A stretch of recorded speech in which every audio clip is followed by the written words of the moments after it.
ফাঁদ পেতে কৃষ্ণ রূপার বিয়ের মণ্ডপেই জীবিত কুমারকে সবার সামনে এনে কুন্তলার খেলা শেষ করলো দীপা।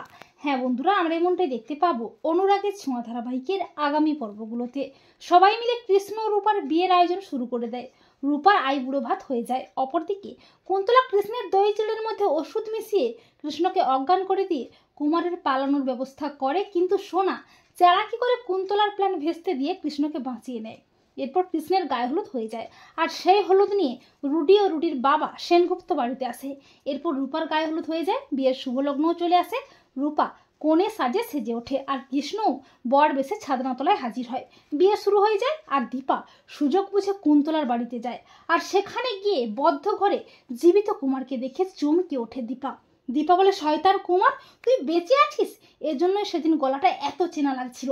এরপর দীপা কুমারকে আচ্ছা করে রাম ধোলাই দেয়। অপরদিকে বিয়ের সমস্ত নিয়মকানুন হয়ে যায়, সিঁদুরদানও হয়ে যায়। কৃষ্ণ ও রূপার বিয়ে সম্পন্ন হয়, আর দীপা কুমারকে টানতে টানতে বিয়ের মণ্ডপে সবাই সামনে নিয়ে আসে। জীবিত কুমারকে দেখে চমকে ওঠে সবাই, আর কুন্তলা ও রুডি তো প্রচণ্ড ভয় পেয়ে যায়। দীপা বলে, ডাক্তারবাবু, কুমার বেঁচে আছে, আর শয়তান কুমারই বদ্ধ ঘরে থাকা গুরুদেব। আর কুন্তলা কুমারের মেয়ে। আমাদের গোটা সেনগুপ্ত পরিবারকে ধ্বংস করার জন্য ওরা উঠে পড়ে লেগেছে, আর তার জন্য সোনাকে ওরা ব্যবহার করছে। এরপর সূর্য কুমারকে ও রুডিকে বেদম ধুলাই দেয়, আর কুন্তলা নিজেকে বাঁচাতে পালানোর চেষ্টা করে।